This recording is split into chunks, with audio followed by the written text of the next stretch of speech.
So I wanted to talk about everything that has to do with, I guess, the mental brain and how we process things, because you are the queen of being able to not only relay the information, but teach the information really Mm, well. And from your book, Boundary Boss, I learned that I had really bad boundaries, which I feel a lot of us do. yeah. But in the same token, in your new book, Too Much, you talk about codependency. And you also talk about codependency in Boundary Boss a little bit here and there. And I just feel like a lot of people don't really know what codependency is or misdiagnose it, miscategorize it. And I just wanted to have a little chat with you. Right on. You're absolutely right that people are confused about what codependency is, and there's good reason. So, when you think about the most common things that people think about with codependency, this is based on a book by Melody Beatty called Codependent No More that came out in the 80s when your audience wasn't even alive, literally. And it's been reissued, but it really is the seminal text. It has been for years.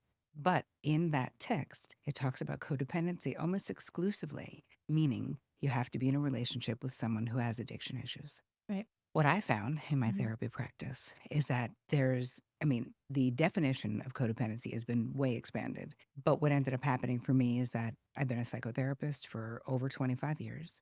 And in my practice are women like you and women like me who are high functioning, highly capable, successful women. So when I would notice that they were describing codependency in a relationship, a relational pattern, and I would say, hey, what you're describing is codependency, they'd be like, no, definitely not. I'm not dependent on anyone, Terry.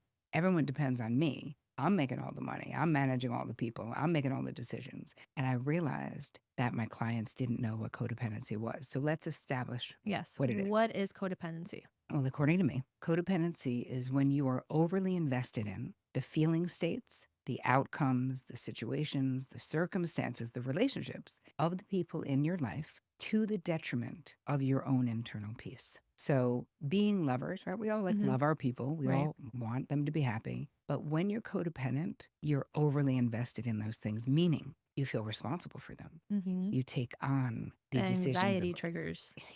but you take on the feelings, right? If you're codependent and you walk into your house and you have a partner, and maybe you walk in and you're in an amazing mood, like you had a great day, and you walk in and your partner's in a terrible mood, how quickly does your mood turn into changing their mood?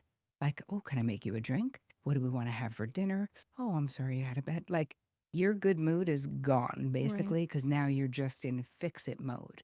That's so much of what codependency is. Would you say people that say that they're energy absorbers are codependent? Well, you're describing an Empath? empath and even a highly sensitive person, which I think we should make the distinction between those two. Mhm. So, an empath is someone where you are very attuned and dialed into other people's feelings. And it's like we can feel other people's feelings, even when we don't want to, Right. right? Like this is just what it is. A highly sensitive person is similar, but if you're a highly sensitive person, you're highly sensitive to your surroundings. So, bright lights, loud noise, rough material. And I find in my therapy practice that many of my clients are empaths and highly sensitive people and highly codependent. So if you're an empath, how can you say I'm an empath or I'm a high codependency person or I'm both? Because I think a lot of the times, at least for myself, if I look within and I'm like, okay, I feel like I deal with codependency still right now in certain aspects like work. I feel like I've worked on it a little bit more intensely